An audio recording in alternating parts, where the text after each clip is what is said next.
Same old, same old, same old. Typical Spurs get the goal up, and instead of playing on the front foot and really trying to at least show a bit of industry on the ball and probe for that third goal, it was just a case of sit back and stop playing. And every time that Spurs play not to concede a goal, they concede a goal. And that is not just this season, that is my whole life watching Spurs play. The only time that we actually look strong, like seeing out a game, is when we're actually playing on the front foot. We do not have it in our DNA to just sit back and try not to lose or try not to concede. We've seen that all season long. I mean, if you actually added up all the points that we've given away from winning positions, we'd probably be top of the league right now. And so for me, that just pissed me off. As soon as it hit like around the 50th minute mark, even the whole second half, they were playing at trotting pace. They weren't, getting close to each other. They weren't trying to show any kind of goal or thrust through the midfield. It was just like seeing it out. And it's just, you can't do that with the whole second half to go. So for me, that was the biggest issue that I had. It was just that same mentality of just, we're a goal up, we'll just hold on. And it wasn't good enough. That for me is just not good enough. And you can debate until you're blue in the face about where that comes from. I don't really want to go into that now. And then of course the back line, you've got to talk about that as well. For me, everyone's going to have a pop at Sanchez. I mean, it was a typical nervy, your heart's in your mouth performance from Sanchez when every time he's on the ball. He's just not assured enough, doesn't have the composure. Also, I mean, I know a lot of people thought Rodon was having a good game here in the studio. They were saying he's having a good game, but I thought he was a yard off the pace, if I'm being honest with you. But he was just sort of getting away with it, especially first half. I thought he looked really slow. And yeah, just the whole back line. And also, here's another thing. The elephant in the room, I'm going to call it out. Reguilon, I think he's been poor since he's come back from injury. I really think he's been poor. Not even okay. I think he's been poor. I actually mentioned this in the ratings and I came into a bit of stick for it. But, we consider Reguilon and Davies like a massive gulf in quality. But I think since Reguilon's come back, it's difficult to know which one's the better player. It really is. And we all know how poor Davies is. So that just shows how out of form Reguilon's been.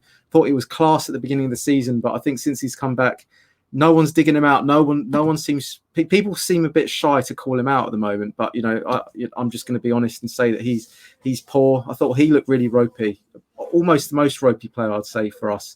I thought Højbjerg had a good game. I thought he was the only one that was really getting stuck in, driving us forward, and looking like he had a bit of leadership about him. Obviously, Kane. I didn't think he was actually that sharp, but Kane is so good that even when he's not playing well, he'll still score goals. That's the quality of the guy, So without him, we'd be in big trouble, I think if he goes in the summer, man, I think, it'll be tough times, I think, going ahead.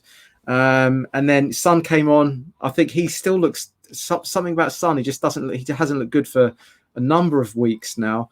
But of course, you can't have a go at him for today because he's just come back. But who else can we talk about in today's performance? I mean, you could talk about Mourinho at this point as well and his substitutions. People saying we should have brought Bale on a little bit earlier. I actually do think that bringing Lamela on was the right substitution. I can see why he did that, because it was to add a little bit more of pressurizing off the ball and to bring that in, so it kind of took the pressure off the defence a little bit more. So I can see why he did that. I was really fearful of him bringing on like a Sissoko or a Dyer or something like that, because I think we would have sat back and brought them on to us even more at that point. But yeah, I mean, it was just, you can question that a little bit. But for me, I would question Mourinho's coaching. Why is it that when we get a goal up, that we just sit back and we try and play not to concede? Because it doesn't work. So he's got to be getting into the heads and just working on something coaching wise to get them to play a little bit more on the front foot, either in a formation wise or just coaching them to work a little bit harder off the ball and to push up a little bit more on the second phase, if you know what I mean. So I don't know what's going on there. That to me is not good enough, and we've seen that all season long. Ndombele. I actually thought that he played all right, I have to say. I think the amount of times that he wriggled out with his back to goal and he was pressurised on the ball, I thought he did actually really well today. Højbjerg, Ndombele played well. Kane got the 2 goals. But apart from that, I thought the rest of the team looked a bit ropey. Lo Celso looked a little bit off colour. Vinicius, I mean, what can you say about him? It's just Vinicius, isn't it? He looks like a squad striker. Didn't really do much, you know. So yeah, it's where do we go from here? I mean, the funny thing is we still could nick fourth, and we probably don't deserve it this season because we haven't looked good at all. So we go into the League Cup final. I mean, yeah, I would take a 1-0 shithouse victory in that.